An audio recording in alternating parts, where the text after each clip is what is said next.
네, 하나님 말씀은 히브리서 9장 1절에서 10절까지의 말씀입니다. 히브리서 9장 1절에서 10절까지의 말씀입니다. 히브리서 9장 1절에서 10절까지입니다. 히브리서 9장 1절에서 10절, 우리 같이 함께 1절부터 10절까지 함께 합독하겠습니다. 첫 언약에도 섬기는 예법과 세상에 속한 성소가 있더라. 예비한 첫 장막이 있고 그 안에 등잔대와 상과 진설병이 있으니 이는 성소라 일컫고, 또 둘째 휘장 뒤에 있는 장막을 지성소라 일컫나니 금 향로와 사면을 금으로 싼 언약궤가 있고 그 안에 만나를 담은 금 항아리와 아론의 쌍난 지팡이와 언약의 돌판들이 있고 그 위에 속죄소를 덮는 영광의 그릇들이 있으니 이것들에 관하여는 이제 낱낱이 말할 수 없노라. 이 모든 것을 이같이 예비하였으니 제사장들이 항상 첫 장막에 들어가 섬기는 예식을 행하고, 오직 둘째 장막은 대제사장이 홀로 1년에 한 번 들어가되 자기와 백성의 허물을 위하여 드리는 피엄치는 아니하나니, 성령이 이로써 보이신 것은 첫 장막이 서 있을 동안에는 성소에 들어가는 길이 아직 나타나지 아니한 것이라. 이 장막은 현재까지의 비유니 이에 따라 드리는 예물과 제사는 섬기는 자를 그 양심상 온전하게 할 수 없나니, 이런 것은 먹고 마시는 것과 여러 가지 씻는 것과 함께 육체의 예법일 뿐이며 개혁할 때까지 맡겨둔 것이니라. 아멘. 네, 저는 요즘에 최정원 교수의 거꾸로 읽는 교회사라는 책을 읽고 있습니다. 그 책에 이런 질문이 있습니다.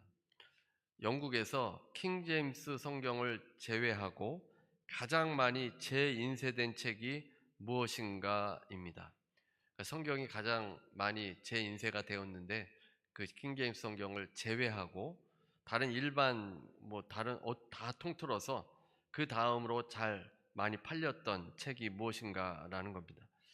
이 성경을 제외한 많이 인쇄되어서 팔린 책은 온전한 낚시꾼 혹은 관조하는 사람의 레크레이션이라는 책이라고 합니다. 줄여서 그냥 온전한 낚시꾼이라고 부르겠습니다. 300년 동안 300개가 넘는 판본이 나올 정도로 영미 문학사에서 큰 인기를 끌었습니다. 1653년에 낚시 고수인 피스카토르와 낚시에 대해서 이제 배우는 비아토르의 대화로 구성이 되어 있습니다. 낚시법, 낚시의 유용성, 물고기의 종류와 특징이 기록이 되어 있습니다. 어떻게 이런 책이 이렇게 많이 팔렸을까 의문이 드는데, 이 책의 저자인 월트는 영국 내전이라는 배경으로 교훈을 제시합니다. 청교도들은 영국 교회가 충분히 개혁적이지 못하다고 해서 국교회에서 카톨릭적 성향을 제거하려는 시도를 했습니다. 성직자의 4분의 1이 직책에서 쫓겨났고 공동 기도소가 폐지되고 성탄절을 포함한 전통적인 절기도 비성경적이라고 금지가 되었습니다. 1649년에 의회를 장악한 청교도는 영국왕 찰스 1세를 처형했습니다. 그리고 영국은 공화정을 채택하게 됩니다. 왕정의 흔적을 하나씩 없애 나갔습니다. 청교도에게 동조하지 않으면 탄압을 받고 재산을 몰수했습니다. 이 책의 저자인 월트는 내전으로 인해서 시골에 칩거하게 되었습니다. 그때 쓴 책이 온전한 낚시꾼입니다. 이 책은 단순히 낚시 지침서가 아니라 청교도의 과도한 엄숙주의와 금욕주의를 비판한 것입니다. 직접 비판하지는 않았습니다. 그저 일상의 삶을 이야기하면서 낚시를 빗대어서 설득력 있게 설명했습니다. 책이 출간되자 처음에는 대부분의 독자들이 성직자들이었습니다. 그 후 수세기 동안 이 책은 성직자들의 필독서가 되었습니다. 성직자와 신자들이 가져야 할 바람직한 덕목을 제시하는 책으로 여겼습니다.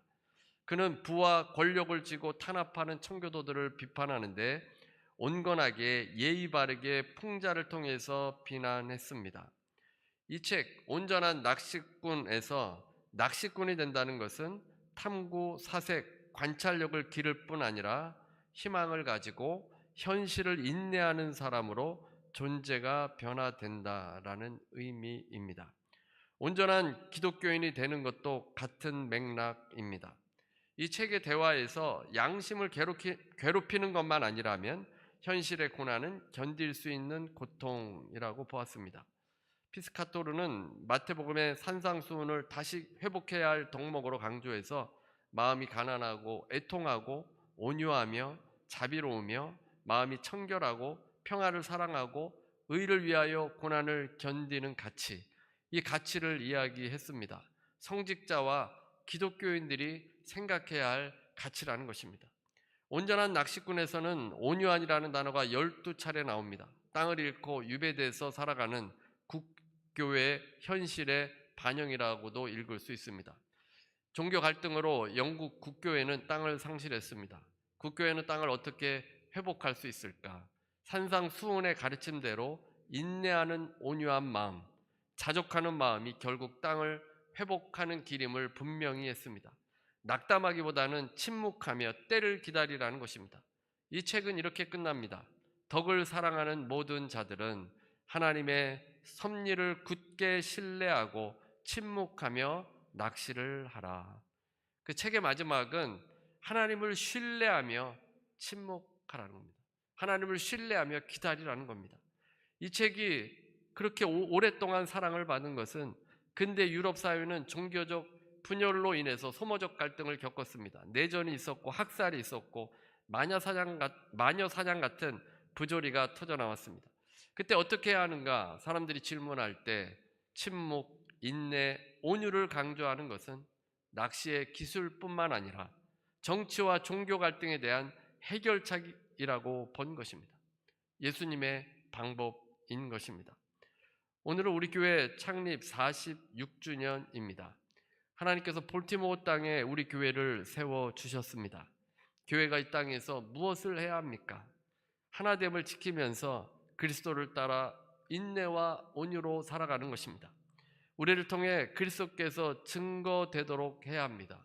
먼저 우리가 변화받으면 그리스도는 자동적으로 증거가 되어집니다.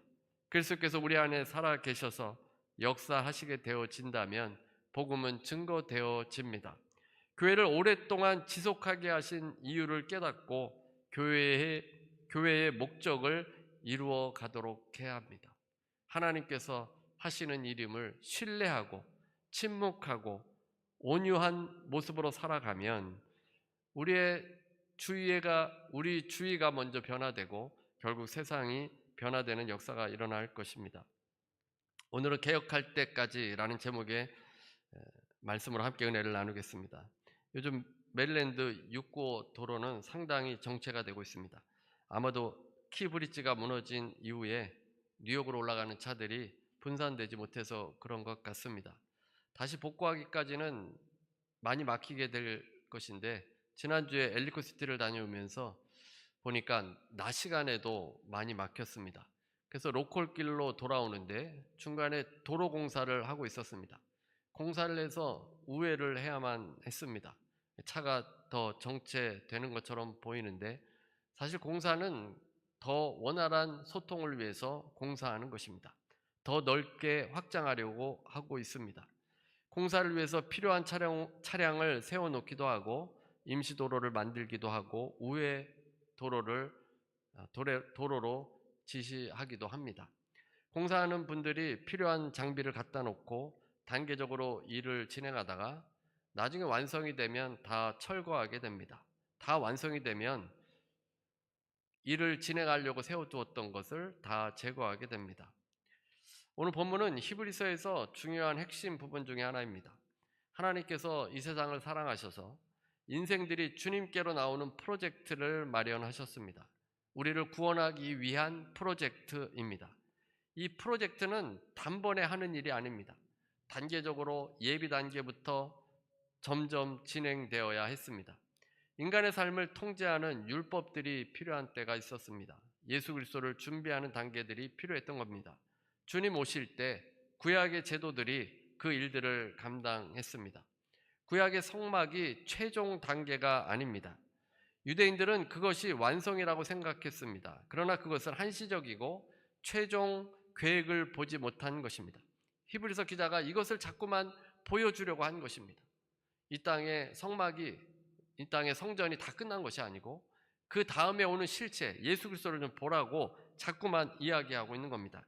오늘 보면 1절입니다. 1절. 첫 언약에도 섬기는 예법과 세상에 속한 성소가 있더라. 첫 언약이 나옵니다. 첫 언약은 무엇입니까? 모세가 시내산에서 이스라엘 백성들과 함께 하나님과 언약을 맺고 율법을 받은 것입니다. 그 언약에는 예법이 있습니다. 섬기는 예법이라고 되어 있는데 문자적인 번역은 섬김 혹은 예배의 규례들이라는 뜻입니다. 하나님을 섬기는 예배의 규례들입니다. 이 규례들은 일시적인 것들입니다. 세상에 속한 성소는 모세를 통해서 만들어진 이 세상의 성소입니다. 하늘에 있는 성소의 모양을 따라 만들었습니다. 히브리서를 읽고 있는 유대인들 대부분은 이 성소에 대해서 너무도 잘 아는 사람들입니다. 지상 성소가 발전돼서 성전이 되었습니다. 그래서 예루살렘에 성전을 짓게 됩니다. 그 다음에 주 70년 이후에 성도들이 만약 이 히브리서를 읽고 있다면 그 성전은 파괴되었을 겁니다. 이스라엘 사람들이 절대시 여겼던 성전은 하늘에 있는 것을 본따서 세운 것인데 일시적인 것입니다. 그 성전이 잘못된 것은 아닙니다. 모세 마음대로 세운 성전이 아니라 하늘 성소를 보고 이 땅에 지은 것입니다. 실체가 오기 전까지 그 성전, 성소는 그 역할을 감당했습니다. 유대인들의 실패는 그 성전이 마지막이 아니고 하나님의 구원 경영의 프로세서는 거기서 마치는 것이 아니라 예수님께서 오시고 십자가를 지시고 부활하시는 거기까지 봐야 되는데 오직 그 성전에만 머물러 있던 것이 유대인들의 실패입니다. 그림자만을 붙들고 있었던 겁니다.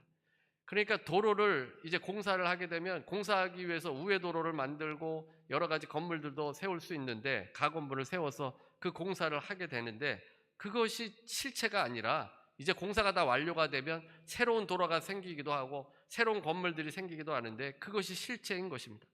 그 그림자를 붙드는 것이 실패였다는 겁니다. 성막은 크게 성소와 지성소로 나뉘어집니다. 2절에서 장막은 성소를 가리킵니다. 2절입니다. 2절. 예비한 첫 장막이 있고 그 안에 등잔대와 상과 진설병이 있으니 이는 성소라 일컫고 그 이 성막의 뜰이 있고 이제 성소로 들어가는 그 성소가 있는데 네 성소가 있는데 빛을 비추는 등잔대가 있었습니다. 등잔대는 정금으로 만들어져서 가지가 6이 있는데 살구꽃 형상의 잔과 꽃받침이 있었습니다. 그리고 그 등대 가지 끝에 7 등잔이 있어서 이제 기름을 넣어서 그 성소 안을 비추는 것이 등잔대 역할입니다. 이 기름은 성령을 상징하고 불이 꺼지지 않도록 성소에 불이 꺼지지 않도록 항상 켜 놓아야 합니다. 그 다음에 진설병은 빵입니다.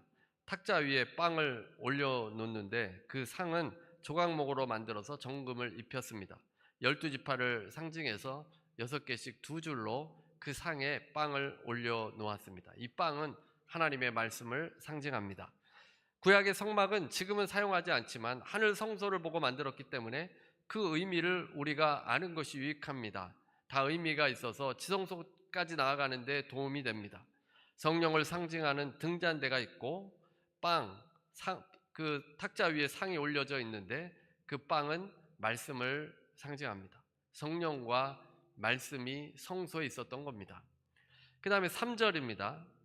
또 둘째 휘장 뒤에는 뒤에 있는 장막을 지성소라 일컫나니 성막에는 2개의 장막 휘장이 있었습니다. 번제단이 있는 성막들에서 성소로 들어가는 입구에 드리워져 있었고 둘째 휘장은 성소에서 지성소로 들어가는 입구에 드리워져 있었습니다. 그 휘장에는 천사의 모양인 그룹들이 수놓아져 있었습니다. 휘장은 커튼과 같은 것입니다. 일반 사람들은 성소에 들어갈 수 없었고 제사장만 성소에 들어갈 수 있고 지성소에는 대제사장만 들어갈 수 있었습니다. 이 휘장 뒤에는 지성소가 있었습니다. 지극히 거룩한 곳을 번역해서 지성소라고 하였습니다. 지성소 안에는 언약궤가 있었습니다. 대제사장은 1년에 한 번 그 지성소에 들어가서 자신과 백성을 위해서 정해진 대로 속죄제를 드려야 했습니다. 대제사장은 그 옷에 방울이 달려서 일하는 것을 밖에서도 확인할 수 있도록 했습니다. 지성소는 거룩해서 아무나 들어갈 수 없습니다. 성소도 마찬가지입니다. 나답과 아비후는 성소에서 거룩하지 못해서 죽고 말았습니다. 술을 마시고 성소에서 들어가서 죽게 되었습니다. 술을 마시고 거룩한 곳에 들어갈 수 없습니다. 하나님의 거룩은 인간의 부정함을 용납하지 못합니다. 이제 언약궤 안에는 만나를 담은 금항아리와 아론의 쌍난 지팡이가 있었습니다. 또 언약의 돌판들이 있었습니다. 그 위에는 언약궤를 덮은 것, 우리가 볼 때는 뚜껑처럼 보이는데 그것을 속죄소라고 하였습니다. 그 속죄소 위에는 영광의 그룹들이 있었습니다. 그 영광의 그룹들은 금으로 만든 날개를 편 모양의 천사 모양의 그 모양이 그 뚜껑 위에 붙여져 있습니다. 그래서 천사 모양이 세워져 있는 것입니다. 속죄소는 화해시키다, 속죄하다, 은혜롭게 만들다라는 뜻의 은혜의 자리, 자비의 자리, 시은좌라고 부르기도 합니다. 히브리서 기자는 이것들에 관하여는 낱낱이 말할 수 없노라라고 했습니다. 상세하게 일일이 다 언급할 수 없다는 것입니다. 사실 성막과 그곳 기물들 속에는 그리스도를 통한 하나님의 구원 계획을 보게 하는 것입니다. 그래서 장막과 기물들을 우리가 알 필요가 있습니다. 출애굽기에 상세하게 기록이 되어 있고 그 정교함과 우아함 때문에 유대인들의 기억 속에는 오래도록 생생하게 남아 있습니다. 그러나 이것도 그림자에 불과합니다. 하나님께서 모세를 통해서 이스라엘에게 주신 장막의 설계도는 하늘에 있는 실체의 모형입니다. 이제는 옛 언약을 대표하는 장막도 더 이상 존재하지 않게 되었습니다. 그래서 일일이 더 이상 상세하게 설명할 필요를 느끼지 않았던 겁니다. 이제 성소에서 행해졌던 제사에 대해서 언급하고 있습니다. 기구들이 갖추어진 장막에서 제사가 행해졌을 때 매우 엄격한 구별이 있었습니다. 제사장이 아닌 사람들은 성소에 출입할 수 없었습니다. 지성소는 오직 대제사장만이 1년에 한 번 들어갈 수 있었습니다. 제사장도 성소까지만 들어갈 수 있었습니다. 제사장들이 지성소에 아무 때나 들어갈 수 없습니다. 들어가면 죽게 됩니다. 구약의 제사 제도는 사람들을 하나님께 인도하기는커녕 오히려 제한하고 구별해서 들어가지 못하게 만든 겁니다. 이에 비해서 새 언약 그리스도께서는 자기의 피로써 성소와 지성소를 가르고 있던 휘장을 찢어서 모든 죄인들을 하나님과 화목하게 했습니다. 오직 그리스도만이 자기에게로 오는 사람들을 하나님께로 인도하실 수 있다는 겁니다. 이제 모든 사람들은 그리스도를 통해서 거룩하신 하나님 지성소까지 들어갈 수 있게 된 것입니다. 시은자 주님이 임하시는 그 장소까지 우리가 담대히 나아갈 수 있습니다. 새 언약에 속한 우리는 옛 언약에 속한 제사장들도 감히 나아가지 못했던 은혜의 보좌 앞에 나아가는 것이 허락이 되었습니다. 율법이 아무도 온전하게 하지 못했습니다. 일반 백성들은 지성소까지 아무도 들어갈 수 없었던 겁니다. 대제사장만 들어갈 수 있었는데 사람을 변화시켜서 그것까지 들어오게 할 수 없다는 것입니다. 율법의 한계입니다. 율법은 아무도 온전케 만들지는 않았습니다. 이와는 대조적으로 그리스도는 자기를 믿는 이들을 온전하게 해주시는 것입니다. 8절입니다. 성령이 이로써 보이신 것은 첫 장막이 서 있을 동안에는 성소에 들어가는 길이 아직 나타나지 아니한 것이라. 성령이 이로써 보이신 것은 이라고 되어 있습니다. 성령께서 드러내신 것입니다. 성령의 도움 없이는 하나님의 계획과 목적을 이해할 수 없습니다. 성령의 도움이 절대적으로 필요합니다. 성령께서 모든 것을 가르치시는 스승이십니다. 구약의 성소, 제사에 관련된 것들을 그리스도 가운데 완성된 진리의 빛 안에서 성령께서 통찰력을 주시고 가르쳐 주시는 것입니다. 성령께서 보이신 것이 무엇입니까? 첫 장막이 서 있을 동안에는 성소에 들어가는 길이 아직 나타나지 않았습니다. 성소는 지성소를 말합니다.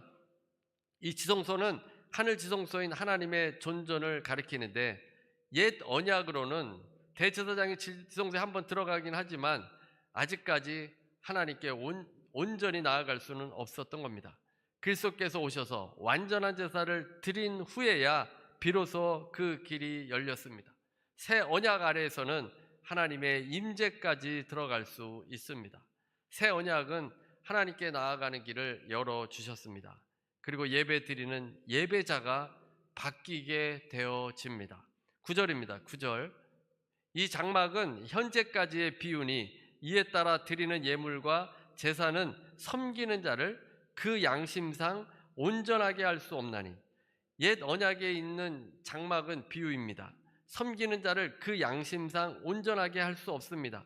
양심을 온전하게 할 수 없다는 것입니다. 더러운 샘에는 더러운 물만 나올 뿐입니다. 아무리 환경이 바뀌어도 양심이 더러우면 계속 더러운 일만 합니다.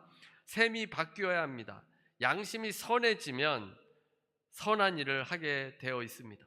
예전에는 먹고 마시는 것, 정한 것, 부정한 것을 구분했습니다. 클린, 언클린으로 나누어서 정한 것, 부정한 음식 이것도 나누고 정결 의식을 행했습니다. 거룩한 백성으로 살도록 했지만 그들의 양심을 온전하게 할 수는 없었다는 겁니다. 그 다음에 10절입니다. 이런 것은 먹고 마시는 것과 여러 가지 씻는 것과 함께 육체의 예법일 뿐이며 개혁할 때까지 맡겨둔 것이니라. 구약 제사 제도는 예배자의 양심에 실질적인 영향을 주지 못했습니다. 그 규례들은 육체들을 위한 규례일 뿐인 것입니다. 동물의 피가 양심까지 완전하게 바꾸지는 못했다는 것입니다. 이 외적 규례들은 개혁 때까지만 작동이 됩니다.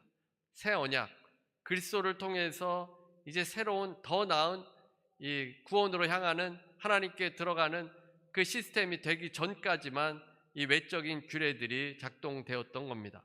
새 언약에서 그리스도로 인해서 양심이 온전하게 되어집니다. 과거에는 외적인 것일 뿐 내면은 완악했습니다. 인간의 마음은 그리스도가 아니면 다른 것으로 채워집니다. 하나님이 아니면 다른 것이 내 마음에 채워지게 되어 있습니다. 그래서 이것을 바꾸려면 그리스도가 내 마음의 첫 번째 자리에 오게 해야만 합니다. 주님께서 내 인생의 주인이 되어주시면, 내 모든 판단의 첫 번째 자리에 앉게 되면 돈이나 명예나 쾌락이 들어올 수 없습니다. 그러나 그 마음에 그리스도가 없는 사람은 돈이나 명예나 쾌락이나 다른 것이 그의 우상이 되어서 그것을 향해 달려갈 수밖에 없습니다. 그래서 예수가 중심이 되어지면 사람은 반드시 변하게 됩니다. 미국 기독교에는 이런 말이 있습니다. 톱밥길을 걸어 나와 트럭에 치여 죽는 게 최고이다. 들어보셨습니까? 톱밥길을 걸어 나와 트럭에 치여 죽는 게 최고다. 미국에서는 18세기 대붕운동의 영향으로 종종 야외의 천막에서 대규모 집회를 열었습니다. 성령의 충만한 은혜가 있었고 많은 회심자들이 있어서 누가 시키지 않아도 스스로 나와서 눈물을 흘리며 회개하는 사람이 너무 많았습니다. 그 천막 안은 대개 흙바닥이라서 가운데 통로에는 먼지 날림을 막으려고 흙 위에 톱밥을 뿌려 놓았습니다. 그래서 설교를 듣고 회심을 결심하여 강대상으로 나오는 사람들을 위한 길이었습니다. 그래서 톱밥 길을 걸어 나온다는 말은 회개하러 나온다는 것입니다. 그런데 톱밥길을 걸어 나와 천막문을 열고 나오자마자 트럭에 치여 죽는 것이 최고이다. 이거 무슨 말입니까? 회심을 다 하고 죄가 사함 받았는데 이제 구원의 감격 속에서 빨리 천국 가는 게 좋다는 겁니다. 빨리 치여 죽어서 천국 가야지 또 살면 죄를 짓고 또 악한 일을 하게 되고 그래야 된다. 뭐 이런 이야기인데, 중세 때는 죽기 전에 세례받는 사람들이 있었습니다. 그러니까 온통 자기 마음대로 살다가 마지막 죽을 때 세례를 받고 천국에 가려고 그렇게 했던 사람이 있습니다. 또 세례를 받으면 나중에 또 죄를 지면 어떡하나 이런 걱정이 있는 사람도 그렇게 했습니다. 새 언약을 모르는 사람들입니다. 예수 그리스도를 모르는 사람들입니다. 예수 그리스도를 따르는 자를 주께서 이끌어 주시고 성령께서 능력을 주시고 성령께서 우리를 바꾸어 주십니다. 천국에 가는 것이 우리의 목적이 아닙니다. 우리의 목적은 주님의 사명을 감당하는 것이 목적입니다. 여러분이 예수 그리스도를 나의 구주로 모셔드리면 천국은 다 갈 수가 있습니다. 모든 사람에게 열려져 있습니다. 우리가 이 땅에서 그 부르심에 응답하며 살아가야 합니다. 예수 안에 거하면, 내 인생의 첫 자리에 예수를 두게 되면, 가장 중요한 분을 예수 그리스도로 섬기게 되면 우리의 양심이 회복됩니다. 예배자가 회복이 되는 것입니다. 로마서 15장이 수요일 묵상 말씀인데 그날 제목이 그리스도처럼 서로 받으라입니다. 15장 1절에서 2절입니다. 우리말 성경입니다. 우리 강한 사람들은 마땅히 연약한 사람들의 약점을 감싸주고 자기가 기뻐하는 대로 하지 않도록 해야 합니다. 우리 각 사람은 이웃을 기쁘게 해 선을 이루고 덕을 세워야 합니다. 믿음이 강한 자가 있고 믿음이 연약한 자가 있습니다. 근데 믿음이 강한 자는 믿음이 약한 자의 약점을 감싸주고 그리스도처럼 이웃을 기쁘게 하고 선을 이루며 덕을 세우라고 말씀합니다. 그리스도께서 우리 연약한, 아직 죄인 되었을 때 우리를 받아주신 것처럼 서로를 향해서 연약한 부분을 받아주라는 것입니다. 회개하고 바로 천국 가면 언제 연약한 지체도 받아주고 선을 행합니까? 언제 훈련받고 깨어지고 낮아지고 부서지고 용서를 받아주는 그 놀라운 일들을 행할 수 있겠습니까? 선을 이루고 덕을 세우라고 말씀합니다. 로마 교회를 향한 바울의 서신입니다. 하나님의 마음입니다. 이 묵상 에세이에 보면 신앙은 주님을 닮아가고 주님 안에서 커가는 것이라고 했습니다. 성령의 9가지 열매, 사랑, 희락, 화평, 자비, 양성, 충성, 온유, 절제, 오래 참음이 있어야 한다고 했습니다. 70번씩 7번 용서하는 씨름이 있어야 합니다. 우리 입 밖에서 더러운 말, 조롱하는 말이 나오지 않도록 해야 합니다. 입을 묶고 마음의 쓴뿌리를 뽑아내는 작업을 해야 합니다. 주님께서 싫어하는 것을 우리가 싫어하도록 피 흘리기까지 싸워야 합니다. 교회 안에서 누군가를 정죄하는 일을 수없이 보아왔습니다. 누군가 어떻다 하고 누군가 잘못했다고 지적을 합니다. 그런데 그 똑같은 잣대로 나도 하나님께 심판을 받습니다. 내가 한 일이 누군가의 허물이 덮어지고 다른 사람이 기뻐하는지를 보라고 묵상 에세이는 기록이 되어 있습니다. 주님을 본받고자 했던 모습을 주님께서 채점하실 것입니다. 여러분, 얼마나 많은 사람을 지적했느냐로 상 받지 않습니다. 얼마나 많이 비난했느냐로 상 받지 않습니다. 여러분의 판단이 상을 주지 못합니다. 대학 입시에서 국어, 영어, 수학을 시험 보는데 음악, 미술, 체육을 준비하는 사람은 없을 겁니다. 그렇게 하면 실패합니다. 하나님께서 무엇을 보시겠습니까? 얼마나 여러분이 복음을 증거했고 얼마나 선행을 했는지, 얼마나 덕을 쌓았는지를 하나님께서 보시는 겁니다.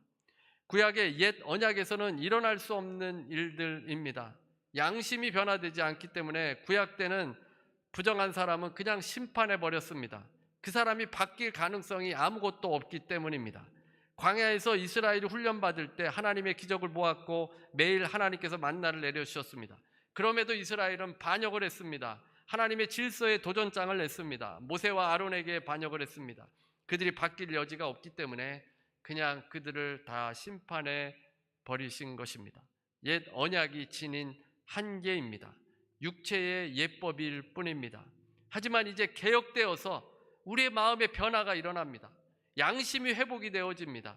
한절 묵상에서 이런 말이 있습니다. 교회가 하나 되는 비결은 성령을 통해서 가능하고 우리 모두가 예수님을 본받는 것이라고 했습니다. 로마서 15장 5절과 6절 말씀입니다.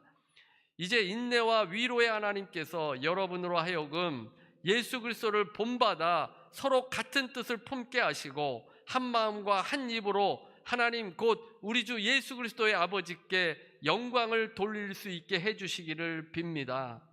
우리가 한 뜻을 품어야 합니다. 예수 그리스도를 본받아 서로 같은 뜻을 품어야 합니다. 교회가 앞으로 나아갈 길은 그리스도 안에서 하나가 되는 것입니다. 우리의 양심이 회복되면 우리의 행동도 변화되게 됩니다. 마음이 바뀌면 몸도 바뀌게 됩니다. 몸이 바뀌지 않으면, 행동이 바뀌지 않으면 마음이 바뀌지 않은 것입니다. 예수께서 개혁하셔서 더 좋은 구원의 시스템을 만들어 주셨습니다. 이제 주님을 바라보며 주님을 따르고자 하는 자들에게 변화와 성장의 역사가 일어납니다. 사람이 변화되는 역사가 일어나게 되는 것입니다. 성령의 사람이 되면 마음이 부드러워지고 이웃을 기쁘게 해서 선을 행하고 덕을 쌓게 됩니다. 과거에 그렇지 않은 사람이 변화된 것입니다. 그래서 이기적이었던 사람이 변화되면 주위 사람들이 놀라지 않겠습니까? 늘 험담만 하던 사람이 은혜의 말을 하게 되면 변화됐다고 주위 사람들이 벌써부터 알지 않겠습니까? 그때 예수 그리스도가 증거되는 것입니다. 교회 다니면서도 여전히 험담하고 다니면 무슨 변화가 있겠습니까? 그리스도의 그 모습을 따라서 나아가는 성령의 사람이 돼서 부드러워지고 관대해지고 용서해지고 넉넉한 사람이 될 때 주위 사람들도 보고 예수 그리스도를 믿게 되는 것입니다. 율법으로는 할 수 없었던 일입니다. 이제 우리가 창립 46주년을 맞이하면서 우리 교회도 많은 선을 행하고 덕을 쌓아왔습니다. 앞으로도 계속 되어야 합니다. 그리스도께서 교회의 머리이시고 우리 인생의 주인이시니 우리는 점점 더 변화되고 성장되어 나아갑니다. 주님을 따르며 더 은혜, 그리스도의 은혜를 받고 더 사랑하고 더 나누시는 여러분 모두가 되시기를 주님의 이름으로 축원합니다. 우리 함께 270장 찬송 부르시고 우리 기도하는 시간 갖겠습니다. 개인적으로도 우리가 더 사랑하고 더 나누는 사람이 될 수 있도록 변화될 수 있도록 주님을 닮는 삶 될 수 있도록 기도하시기 바랍니다. 은혜로우신 하나님, 우리 교회를 46년 동안 지켜주시고 이끌어와 주셨습니다. 하나님, 많은 영혼들이 구원을 받고 또 성숙되고 성장하는 놀라운 역사들이 있었습니다. 주의 성령의 충만한 역사, 성령의 역사를 통해 하나님께서 이끌어가 주시는 것 감사하고, 아버지 이제 앞으로도 주님만 붙들고 나아갈 수 있게 해주셔서 아버지 우리의 삶이 변화될 수 있도록 우리의 양심이 회복되어지고 주님께서 이끌어 주시는 대로 순종하며 살아가는 온전한 교회가 되어질 수 있도록 도와주시옵소서. 아버지, 지체들 가운데 병으로 고통당하는 지체들이 있습니다. 주님께서 고쳐주시기를 원합니다. 아버지, 문제로 어려움을 겪고 있는 지체들 다 주님 앞에 주님을 신뢰하며 오래 참고 기다릴 수 있는 그 은혜가 임하도록 주여 도와주시옵소서. 예수 이름으로 명하노니 모든 병만은 떠나갈지어다. 예수 이름으로 명하노니 머리부터 발끝까지 강건한 역사가 일어날지어다. 예수 이름으로 명하노니 눈은 완전히 회복될지어다. 예수 이름으로 명하노니 불면증은 회복될지어다. 예수 이름으로 명하노니 고혈압 당뇨는 회복될지어다. 아버지, 주님께서 아버지 고쳐주신 것처럼 병자들을 고쳐주시고 회복되게 해주시고 주님께 영광 돌릴 수 있도록 인도하여 주옵소서. 지금은 우리 주 예수 그리스도의 무한하신 은혜와 아버지 하나님의 극진하신 사랑과 보혜사 성령님의 교통하시고 내주하시고 충만케 하심이 오늘 함께 예배드리는 모든 성도들 위해, 개인 가정 일터 위에 주님을 바라보며 주님을 따라 살아가는 모든 주의 성도들 위해 지금부터 영원토록 함께 있을지어다.